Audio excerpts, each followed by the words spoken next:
ऐसा धोखा हमारे साथ किया, भोगोगे तुम। ये जो निकलता है ना भोगोगे, ये अकाट्य होता है। क्योंकि किसी का भी हृदय, मान लो किसी भी जीव जंतु को आप कष्ट दें और उसका हृदय आह भर जाए, तो वो आह वज्र की लीक है, तुम्हें भोगना पड़ेगा। वो आह किसी की ना लेना जिंदगी। कोई ऐसा कोई आह भर करके कह दिया तुम समर्थ हो, हम तो कुछ कर नहीं सकते, और अंदर से दुखी, फिर तुम्हारी सामर्थ्य काम नहीं करेगी, मिट्टी में मिला देगी। ऐसा नहीं कि आप जो कर रहे हैं कोई देख नहीं रहा, कोई हिसाब किताब नहीं, जो कर रहे हैं अवश्य में भोक्तव्यम, बहुत सावधान।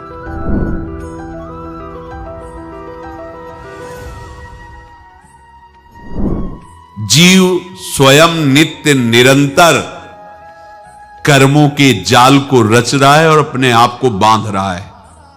आपको मुक्त होना है, बंधना नहीं है। जीव का जन्म कर्मों के अनुबंध से होता है, कर्मों के बंधन से होता है, और उसको अपना ऋण चुकाना होता है। कर्मानुबंध ये बहुत सूक्ष्म विषय है। जैसे आप जिस परिवार में जन्म लिए हैं, तो उस परिवार के लोगों से आपका ऋण है, इसलिए उसी परिवार में आप आए हैं। और ऋणानुबंध, उसको बिना चुकाए या बिना वसूल किए आप वहां से जाएंगे नहीं। आपको लेना है तो वसूल करना है, और देना है तो चुकाना है। ये पूर्व के जन्मों से निश्चित किया गया है। जैसे किसी के यहां पुत्र हुआ, जन्म से ही पैसा खर्चा शुरू हुआ, जो बड़ा हुआ तो उद्दंडता के द्वारा मार पूरे परिवार को क्लेश पर क्लेश देता चला जा रहा है। ये तुम्हारे कर्म का फल है। या ऐसे शक्तिहीन बुद्धिहीन ऐसे पागल पूरे जीवन सेवा करो, तुमसे अपना हिसाब चुकाने के लिए वो आया है। अब परिवार के जो सदस्य जुड़े आके, मतलब पत्नी आते ही पूरी हृदय में आनंद, परिवार में आनंद, और जीवन भर वो आनंद ही सुख देने के लिए उसका जन्म हुआ। वो अपना ऋणानुबंध मुक्त, और आते ही भयंकर क्लेश खड़ा कर दिया, बीच में दीवाल और झगड़ा ऐसा, फिर अतरे दिन मारपीट शुरू, कलह अशांति, पूरा जीवन नरक हिसाब करने आए। यहां ऋण चुकाए बिना कोई जा नहीं सकता, ऋण चुकाना पड़ेगा। किसी का ऋण वसूल करना है तो किसी को ऋण चुकाना है, दोनों काम करने होते हैं। अनेक जन्मों में अनेक लोगों के साथ हमने जो बर्ताव किए हैं, अच्छे या बुरे, वो होंगे। अब किसी आदमी को हम जानते नहीं, अचानक मिला, अचानक टक्कर लगा और मार पीट गाली गुप्ता सब कर दिया, चुपचाप सह लो। क्यों? ये आपका हिसाब है, पूर्व का हिसाब। हमारा उससे कोई द्वेष नहीं, कोई संकल्प नहीं। अचानक घटना घटी और हमसे द्वेष करने लगा, हमें पीटने लगा, हमें गालियां दे, ये हिसाब है, चुपचाप सह जाओ। अपने घर का भाई ही भारी दुश्मन बन गया और क्लेश दे, हिसाब है। एक प्रभुदत्त ब्रह्मचारी जी की वाणी में पढ़ा था, एक महात्मा जी भ्रमण करते थे, तो उस समय असरफियां चलती थी, मोहरे असरफियां, तो उनको भेंट में देते लोग। तो या तो ठाकुर सेवा में लगे तत्काल, या संत सेवा में तत्काल लगे, उसका संग्रह करके डोलना ये ठीक नहीं है बैरागी के लिए, सिद्धांत में ये ठीक नहीं है। तो जब 2, 4, 6, 8 ऐसे मोहरे हुई, तो उन्होंने विचार किया कि और भ्रमण करके जब काफी मोहरे हो जाएंगी तो प्रयागराज में जब कुंभ पड़ता है, एक बार पूरे सब अखाड़े के संतों को, अलग अलग संप्रदाय सब संतों को बुलाएंगे और सबको पुआएंगे। अब साधु है तो यही विचार करेगा, और क्या विचार करेगा।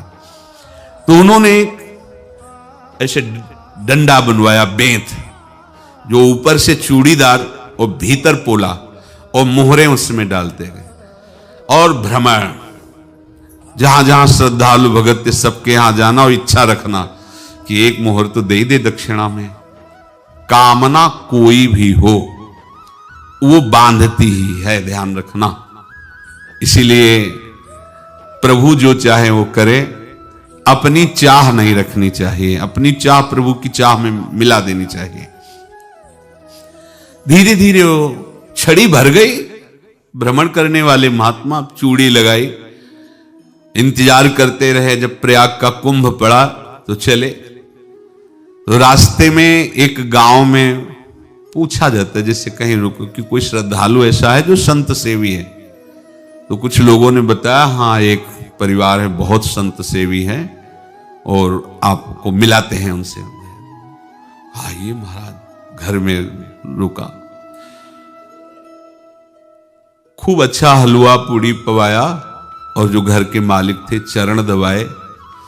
चरण दबाते दबाते उनकी दृष्टि पड़ी उस डंडे पे। तो इतना मोटा और ऊपर से कुछ चूड़ी सी भी नजर आ रही, इस डंडे में तो कोई रहस्य है ही है। अब महात्मा जी को खवा पिला के सुला दिया। महात्मा जी जब सो गए तो पत्नी से धीरे से कहा, वो डंडा लाओ बाबा जी का डंडा। वो चूड़ीदार जो ही खोला पलटाया तो सैकड़ों मोहरे। ऐसे संत रोज पधारे भगवान, तुम आनंद हो जाए फिर क्या। पत्नी से कहा, नाप के कंकड़ लाओ। वो तो महात्मा जी तो खाए खीर पूड़ी, आराम से सो रहे। रात में पूरी प्लानिंग करके उसमें कंकड़ भर के चूड़ी लगाकर सिराने रख दिया, सारी मोहरें हटा ली। महात्मा जी आराम से छड़ी उठाए तो वजन पक्का। वैसे बड़े लोग चतुर होते हैं, पर ये नहीं जानते कि कर्म कितना भयानक होता है। और उनकी कोई संतान नहीं थी, पर धन में इतना प्रेम उनको था। बहुत सावधान। साधु महात्माओं के पास जो अर्थ है, गृहस्थी अगर आता वहीं से है, पर अगर उसको जोर जबरदस्ती या किसी छल कपट से, तो वो उसका विनाश ही करता है। आज तक का प्रमाण है। अब उनको ये भाव पता नहीं होगा, या पता होगा तो लोभ के कारण वो उसको मान नहीं पाए होंगे। महात्मा जी गए प्रयाग में, किसी अखाड़े पर रुके और वहां प्रार्थना की कि कल जो है संपूर्ण अखाड़ों का निमंत्रण किया जाए और सब संतों को भोग पवाया जाए और उनको दक्षिणा भी दी जाए। महंत ने सोचा कि बहुत बड़ा है तो उत्सव है, क्योंकि प्रयाग में कितने हजारों संत महात्मा सब। तो उनका महाराज बोरों इसमें चीनी और टीनों घी लगेगा, सब व्यवस्था। बोले आप मंगाइए, एक एक हिसाब हम करेंगे, हमारे पास सब व्यवस्था है। बोले कुछ तो पहले दे दो, इकट्ठे देंगे हम। उनको था कि अगर हम छड़ी खोला और दो चार मोहरे दी, किसी को पता लग गया तो गड़बड़ हो सकती। बोले हम भंडारे के समय आखिरी में सब कुछ आपको दे देंगे। ठीक है। वो अपने पास से पैसे लगाकर खूब जितना सामग्री सब लाए, लाखों की, और सब संतों को निमंत्रण कर दिया। संत जन निमंत्रित हो गए। भंडारा बन रहा है, तब वहां के महंत है और उनका देखो भंडारा भी बन रहा है, संतों को निमंत्रण। अब आप अर्थ की व्यवस्था कीजिए, क्योंकि इतनी बड़ी हमारी सामर्थ्य नहीं थी जितना हमने किसी तरह हमने व्यवस्था की। अब मुझे अर्थ चाहिए, तभी आगे की व्यवस्था बढ़ेगी। संतों को दक्षिणा देंगे और जिनसे अर्थ लिया उनको दे। देखो रसोई बन गई है सब। उनका छत में विश्वास नहीं तो ये अभी चूड़ी खोली। उनको तो था ना कि मोहरे हैं, कंकड़। तो अब जैसे कितना उनको सदमा लगा होगा। हजारों संतों का निमंत्रण, रसोई बन, मतलब संत हो के छल कपट। तो उनका महाराज आपने तो हमारा नाश कर दिया, जो महंत थे। अब बताओ रसोई बन गई, संत निमंत्रित हो गए और आप ये कंकड़ दिखा रहे हैं हमको। आपने तो हमें बर्बाद कर दिया। हमारी इतनी सामर्थ्य नहीं थी, आप पहले बता देते। संत होकर ऐसा छल कपट। अब वो बोले तो क्या बोले, क्योंकि उनको पता था कि मोहरे हैं इसमें। अंदर से उनका चिंतन गया उसी सेठ के पास, अच्छा ऐसा धोखा हमारे साथ किया, भोगोगे तुम। ये जो निकलता है ना भोगोगे, ये अकाट्य होता है। क्योंकि किसी का भी हृदय, मान लो किसी भी जीव जंतु को आप कष्ट दें और उसका हृदय आह भर जाए, तो वो आह वज्र की लेख है, तुम्हें भोगना पड़ेगा। वो देखो भीष्म जी को भोगना पड़ रहा है ना। सांप को ऐसे धनुष की नोक से उठाया और बंबूल के कांटों के ऊपर फेंक दिया, कई दिन तक शेदा हुआ, वो आह भर करके मरा। तो आपको 6 महीने बाणों की सैया पर आह किसी की ना लेना जिंदगी में। कोई ऐसा कोई आह भर करके कह दिया तुम समर्थ हो, हम तो कुछ कर नहीं सकते, और अंदर से दुखी, फिर तुम्हारी सामर्थ्य काम नहीं करेगी, मिट्टी में मिला देगी। फिर ये तो संत थे और भगवत आराधना के लिए, संत आराधना के लिए ही ऐसा किए हुए थे। अब इनका कैसे मुंह दिखाएं, अब क्या करें।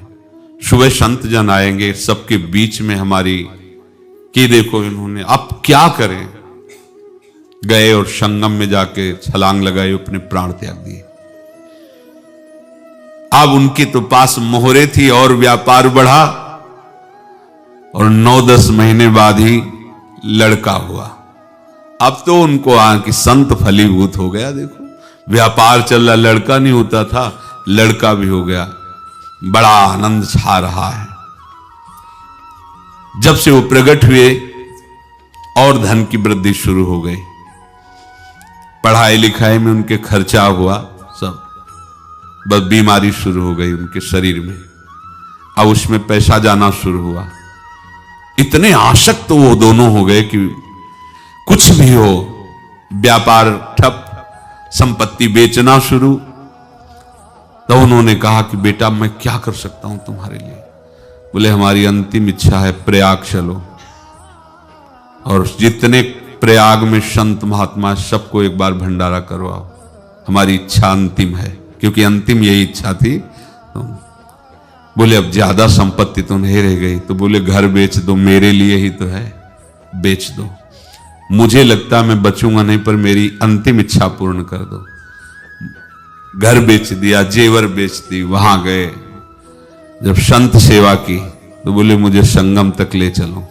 संगम तक ले गए और बोले समझे तुम चुराए थे और हमने उसको छीना है, कुछ नहीं रह गया तेरे पास कुछ, अब केवल ममता और आसक्ति में जलकर मर और नरक प्राप्त कर। मैं वही महात्मा हूं जिसकी तूने मोहरे ली थी, शरीर छोड़ दिया। महात्मा को जन्म लेना पड़ा और इनको दुर्गति भोगनी पड़ी। ऋणानुबंध होश में, ऐसा नहीं कि आप जो कर रहे हैं कोई देख नहीं रहा, कोई हिसाब किताब नहीं, जो कर रहे हैं अवश्य में भोक्तव्यम, बहुत सावधान। अनेक जन्मों में अनेक लोगों से जो कुछ लिया दिया है, इस लेने देने को मिटा देने के बाद ही तुम मुक्त हो गए। इसीलिए एक उपाय है, लेना न देना मगन रहना। क्या? मालिक को समर्पित हो जाओ, मालिक को अपना माना हुआ समर्पित कर दो, खत्म। अहम त्वाम स्वरूपापेभ्यो मोक्षयिष्यामि, सब खत्म। आगे पीछे लेना देना सब खत्म। एकादश स्कंद में भगवान श्री कृष्णचंद्र जी ने कहा जो मेरे चरणों का आश्रय लेकर भक्त मेरा भक्ति करता है, उसके पितृ ऋण, मातृ ऋण, देव ऋण, ऋषि ऋण, सब ऋणों से मैं मुक्त कर देता हूं। बस यही एक उपाय है जो इसके बंद करने का उपाय भक्तों के लिए है, वो यही है, भगवान की शरण में होकर अपना माना हुआ पूरा भगवान के अर्पित कर दो। अर्पित करने का तात्पर्य उसमें आम हटा दो। तो दियम वस्तु गोविंदम तुभ्यमेव समर्पये। जिनसे तुमने सेवा करवाई है उनकी सेवा करनी पड़ेगी, जिनसे तुमने जो कुछ लिया है उनको देना पड़ेगा। ये लेने देने का व्यापार जब तक समाप्त नहीं होगा तब तक तुम्हारा जन्म मरण चलता रहेगा।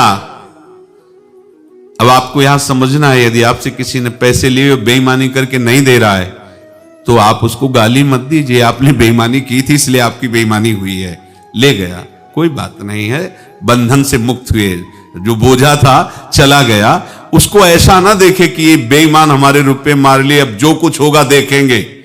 अगर आप आगे नया कुछ करते हैं तो फिर आगे का हिसाब आपको भोगना पड़ेगा, ध्यान रखना। ऐसा नहीं है कि आपको भोगना नहीं पड़ेगा। एक ही उपाय है कि अब जो शरीर धारण किए इसी में जो भोग ले, आगे ना होना चाहिए। तो क्या करे? सर्वतो भावेन भगवान की शरण ले ले।